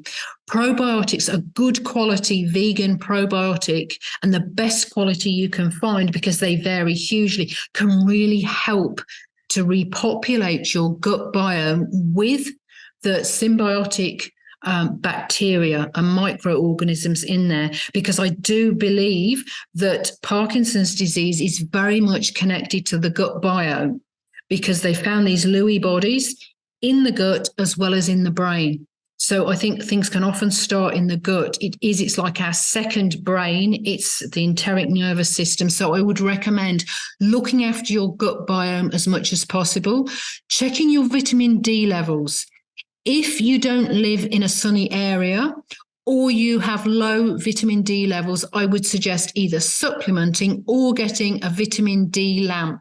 There's companies like Spurty that sell specific lamps that are just for vitamin D production in the body. And you have to, like a 5 or 10 minute session every other day will provide enough vitamin D. They don't give you a tan because they only have the rays for vitamin D, not the tanning rays, but they will produce vitamin D. I think vitamin D is so important with any health issues. So and vitamin B12, I would recommend you get your B12 levels checked, supplement if necessary, get your vitamin D level checked.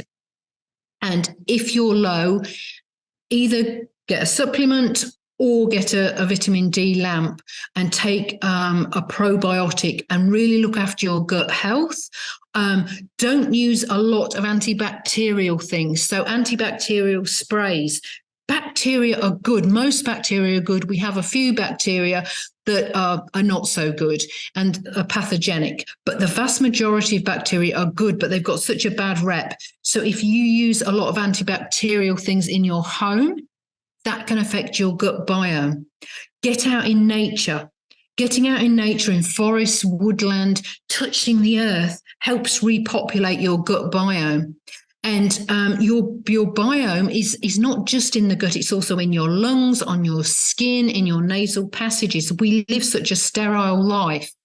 So getting out in nature and touching nature, touching trees, touching soil, touching the earth, using natural washing powders, not using anything that's got chemicals in, washing up liquid, any cleaning products in your home, only using natural ones that clean but don't interfere with your gut microbiome, learning about the gut microbiome, and how important it is for health. But yes, there's this research coming out in the past few years that shows links between the health of the gut biome and Parkinson's disease. So I would really look after your gut biome. Check your vitamin B12, check your vitamin D, and take the best quality that you can find vegan probiotic. Fantastic. So much value there. Amazing. Fantastic. Right, a few more questions. Okay, Sophie asked, I'd like to know, did she give her children supplements? If so, which ones? If not, would she recommend them for children who are not on a fully raw fruitarian diet? Again, vitamin B, I supplemented my children vitamin B12, and I would recommend that for children if they're on, if they're on any diet really. A lot of people get B12 deficient even on a kind of a standard diet.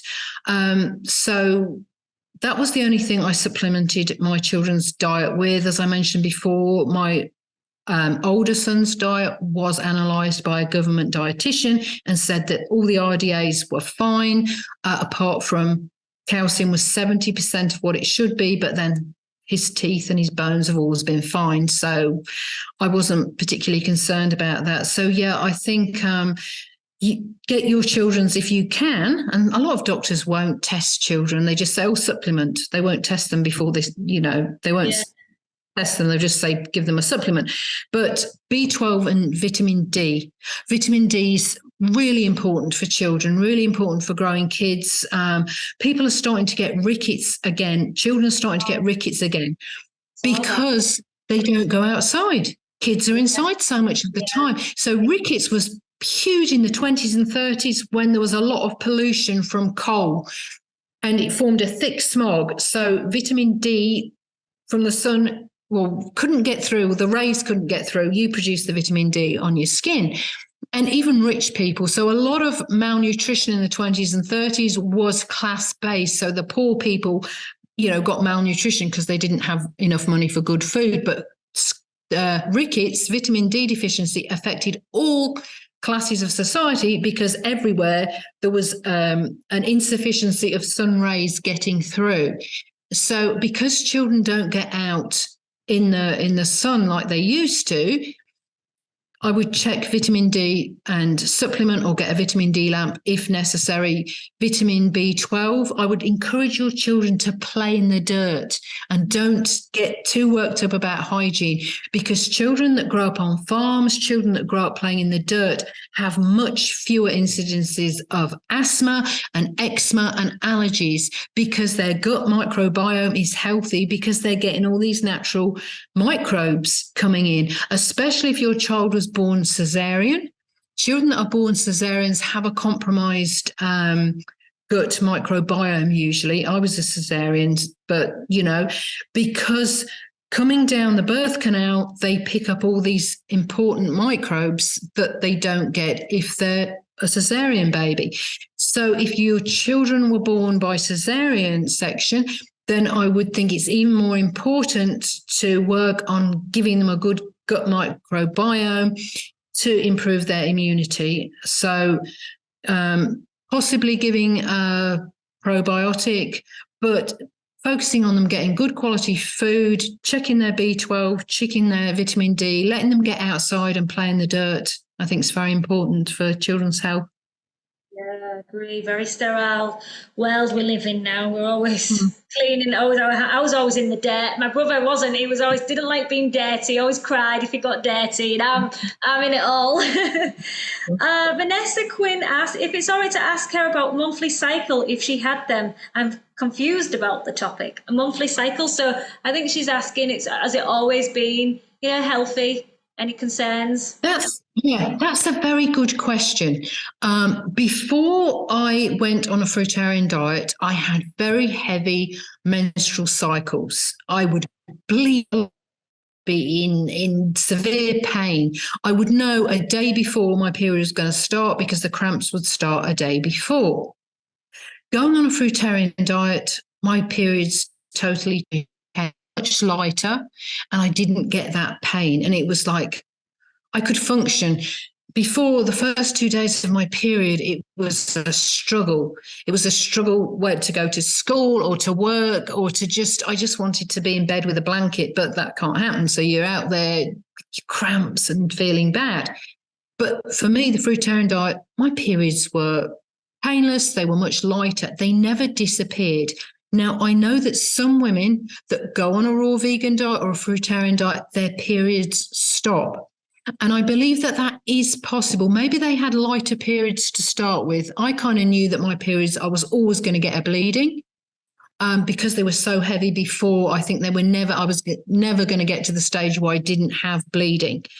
But there's an important thing to take into consideration. Your periods, I believe, can stop because you've got an internal state of health, but you're still ovulating. So you don't bleed, but you're still ovulating, and you can get tests to see if you're ovulating. The other reason that periods can stop is because you're severely underweight, or you're stressed, or you're sick, and you stop ovulating. So your cycle stops. So you're not on a cycle. And it's really important to make the distinction between the two. There's been research done in the 1980s. There was a pamphlet put out when I was sort of like in the early days, because I started this diet in 1991, and there was this pamphlet going around that had been written, I think, in the late 1980s called "Is Menstruation Really Necessary?" And it was explaining how some women do stop bleeding, but they still have their cycle. And I believe that's possible. But it's important to check to make sure you're still ovulating, because some people can stop ovulating if their weight goes too low, if they're sick and their body is in no fit state to support a pregnancy. So I do believe that periods can stop, and it doesn't necessarily mean you're unhealthy as long as you're ovulating. I think it's unhealthy generally for women to stop ovulating. It puts you at a higher risk of osteoporosis, and it means that your hormones, which you should have, your progesterone and your estrogen, are not in balance. I went through menopause a couple of years ago, and it was totally without symptoms. The only symptom I got was my period stopped. And you hear all these horror stories, 5 years of perimenopause, 5 years of menopause, you're going to be like, have all these mood swings, and you're going to have night sweats, and you're going to have brain fog, and you're going to have this and that. And it's just a terrible time. We have this fear of menopause. And it was like, well, my period stopped. I guess that's menopause. And that was it. And I know other women who have gone through menopause on a raw vegan diet, and same. So that was a blessing. I'm thinking, and I have a twin sister, and she had awful, we both went into menopause about the same time, and she had awful symptoms. So I do think that you can go through menopause, sail through it, if your diet and lifestyle is a natural one. And I was just like, this is great, because it's a part of women's life. We have these cycles. We have a period of our lives when we're not menstruating. We have a period when we are, and then we go to a period when we go through menopause. And I think all these life stages should be celebrated, but they shouldn't be painful. When we're menstruating, it shouldn't be painful. When we're going through menopause, again, it shouldn't be a medical condition. It shouldn't be an illness. And I really believe if we support our bodies through diet and lifestyle, we can have a great female cycle. And then when we come to the end of that stage of our life, we can just go through menopause. And the only symptom is that our periods stop because we stop ovulating and our eggs are finished. So, yeah. I agree there, because when I first did my juice cleanse 2 years ago, 40 days, I did not experience any cramping, any pain, any hormonal, breaking down, crying, not hot sweats. And then when I was low fat raw vegan for the last 3 years, I had mad moments. So I've been tracking. I'm really passionate about this topic, actually, because I was heavy for like seven full days, in pain, always I got more insecure. I was crying, and I didn't know what was wrong with me. And I always used to think it was always who I was. And then it was my ex that recommended just track your periods. He said, because your menstrual cycle, because this is seems to be happening at the same time every month. It's not what you always are, like how you're thinking. It's just this period. And I thought, this okay, I'll try it. And I did, and I noticed it. And then I noticed when I'm eating healthier, when went raw, next to nothing, 1 to 2 days of periods. And then less, and I've noticed when I reintroduce cooked foods sometimes a few days before my periods. So I've been tweaking, testing things, experimenting. I get the pain back. Never as much since going plant-based and more whole foods and definitely raw. Nothing like how I used to experience when I eat a standard diet. So it is it makes sense. It's what what we're consuming. It's the lifestyle, but for me, it was what I was eating. Massively shift, and it's for me that was a biggest shift for me. And I get goosebumps now because I suffered really bad, and I thought I was going through like the endometriitis and all things like. And I thought this some serious condition here, but it's gone. It's gone. I don't get it. I don't get it anymore. I don't get the headaches anymore. That for me was number one. I felt amazing. So thank you for sharing that. I have one more question from Jacqueline Dawn. I wonder if she experienced weak adrenals and took anything for it, like licorice root or pink Himalayan salt. I know some people will use natural salts in celery too. So many people are experiencing blacking out, shaky week, then go back to the standard American diet. Thanks for the question. Not that I noticed. I've always been quite an active person, and I've always kind of worked. And for only recently, my younger son has moved out of home, and I've always cared for kids. I've always worked. I've always been busy, and I've never noticed any fatigue. It's been almost the opposite for me. When I was on a cooked diet, I would have that dip in energy, 3 or 4 o'clock when you just want to sleep, and you really have to sort of, like most people, have some coffee or some stimulants to get out of that low sort of energy. But what I've noticed with a fruitarian diet is that I've had really even keeled energy. And, I'm active now. I'll run 10K every other day. I do a lot of gardening. Gardening's fantastic exercise. You've got to pull hoses around, wheelbarrows full of soil, digging, sawing, and it's brilliant. My body feels so much stronger from moving here, the past year and a half. It's been wonderful. And I don't, at night, I feel nicely tired and I sleep well at night. So I've not noticed the adrenal thing. I don't do well with salt. I never noticed it when I was eating cooked food because I would have some salt, some sea salt in things. But when I became raw, on the occasions that I might have some sun-dried tomatoes or some olives that had salt in, the next day I would have like puffy eyes. I would have swollen ankles, and I would have water weight. I would weigh maybe 2 kilos more than I normally do.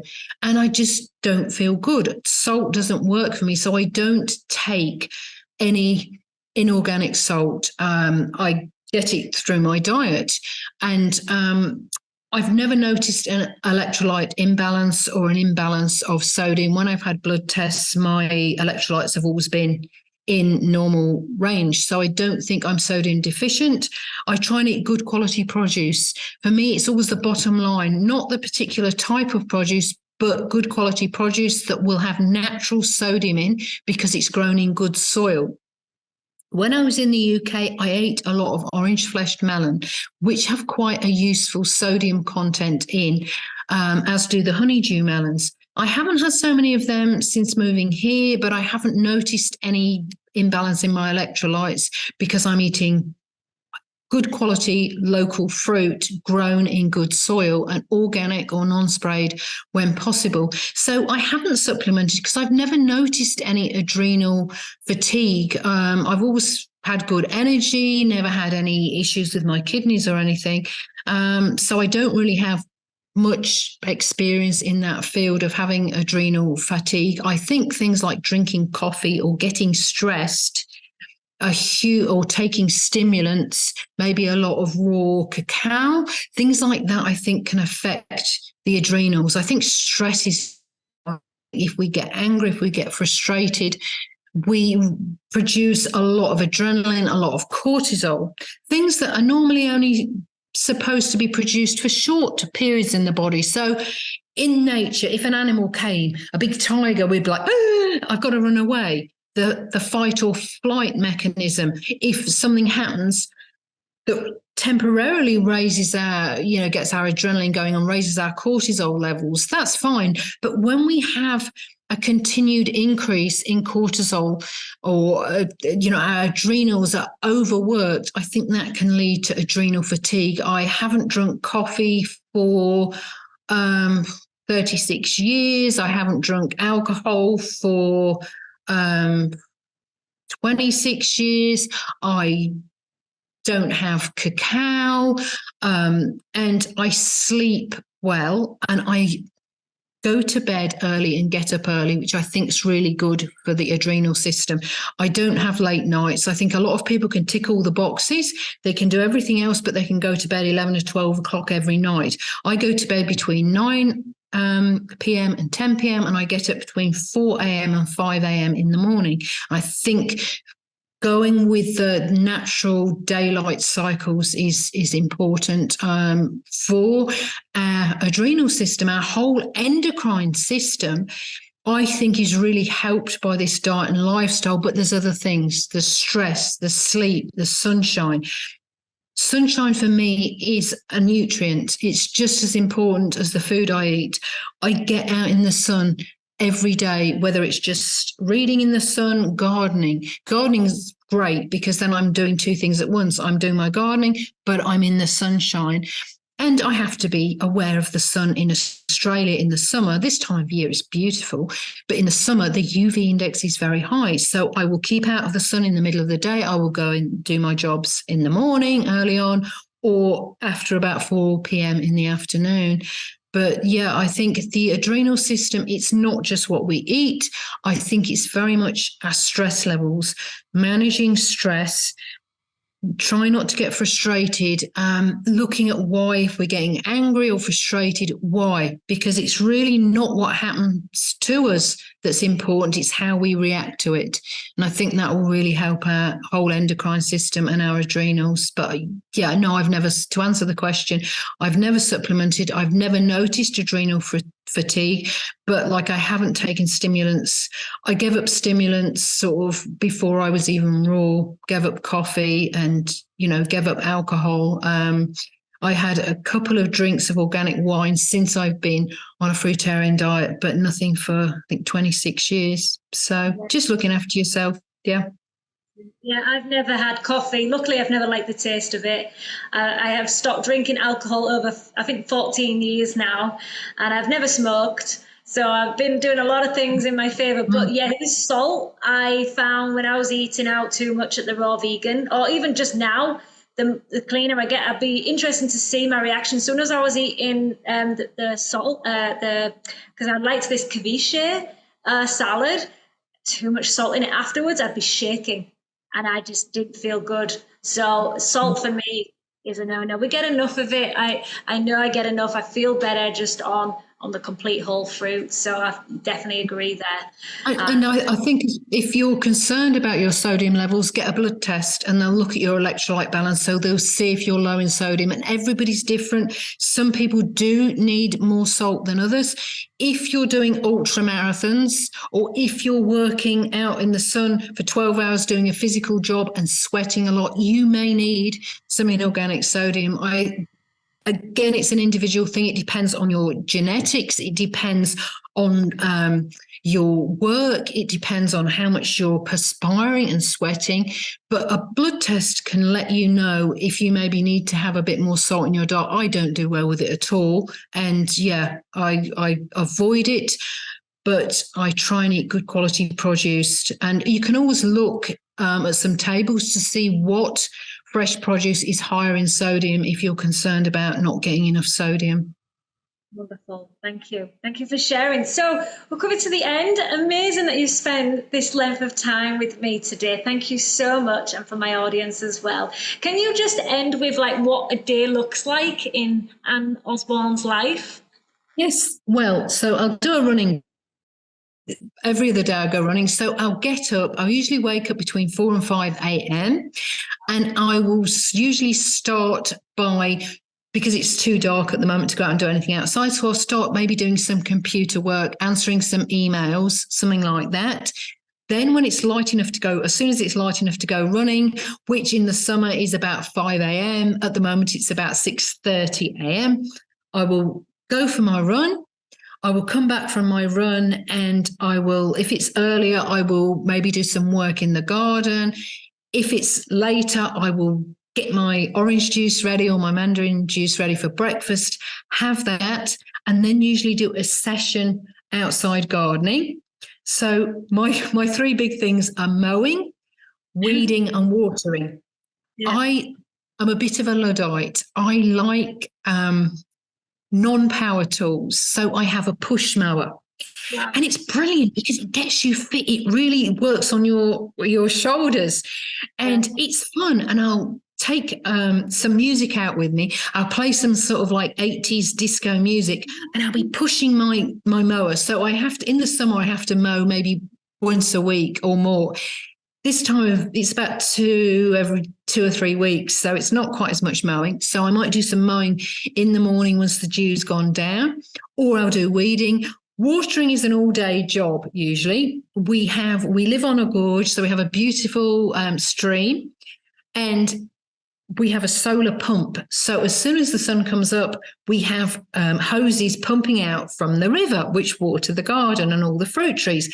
They need to be moved every half an hour to ensure that everything gets watered. So that's an ongoing thing. Every half an hour, move the pumps around. So everything that's on the pumps now be well watered while I've been talking to you, because it's not like half an hour moving.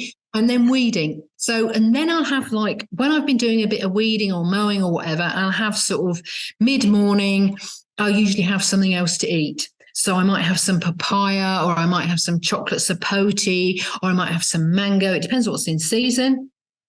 I might then do a little bit more of computer work because I get asked a lot of questions. I also go on, put information out on Instagram and Facebook. So have something else to eat. I might have a little bit of lying in the sun, reading something inspiring, because I'm always researching about the fruit diet, and always got a pile of books that I want to read, especially the old natural hygiene books, the old fruitarian books. And then I'll go and do another session outside, weeding, watering. My final session of watering is usually about 4 o'clock in the afternoon, which is all the stuff that the hosies don't reach, all the little baby plants in the nursery. And then I'll have my sort of like last meal, which might be avocados if I'm eating avocados, or it might be more papaya. Occasionally it'll be more juice, really whatever's seasonal and is in the house. And then if my husband's home, I'll make him dinner. If he's not home, I get my time to do, whether I want to watch something, a movie, or whether I want to read, or whether I want to, go for a walk in the area. That's kind of between about 5 o'clock and, 7 o'clock. And then I'll often read in the evening. When it's dark, there's no more work to be done outside. Answer emails, talk to my husband on the phone, or my sons on the phone, and go to bed early, about 9 o'clock, between 9 and 10 o'clock. And after having a happy day and a good amount of physical exercise, and sleep well, hopefully. So, yeah, that's my day. Ordinary day. What are you growing at the moment I've seen on some of your pictures on Instagram and Facebook, but what other? Well, I've got lots of baby trees. So basically every time I go to this wonderful market, Rusty's, if you're ever in Cannes, it's brilliant. It's great. So they have all types of different exotic fruits. So whenever I get fruit from there, I will plant the seeds. So I've got all these baby seedlings. I've got rambutans. I've got soursops. I've got peanut butter fruit. I've got abu. I've got mame sapotes. They're all babies, so they're not producing anything. So there's a lot of fruit trees here. Not everything's producing. So I've got abu orchard that I've planted. We've got chocolate sapotes that are some citrus trees that are producing, mango trees that produce. It's not mango season here yet. We've got tomatoes everywhere, cherry tomatoes. The birds drop the seeds.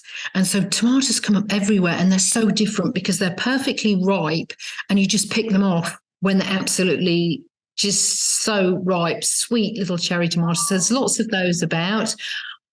We've also got some soursop trees. We've got a big rambutan tree. We've got bananas, which I've got bunches on at the moment, but they're not ripe. And many of the unusual types of fruit, peanut butter fruit, blackberry jam fruit. Wow, yeah.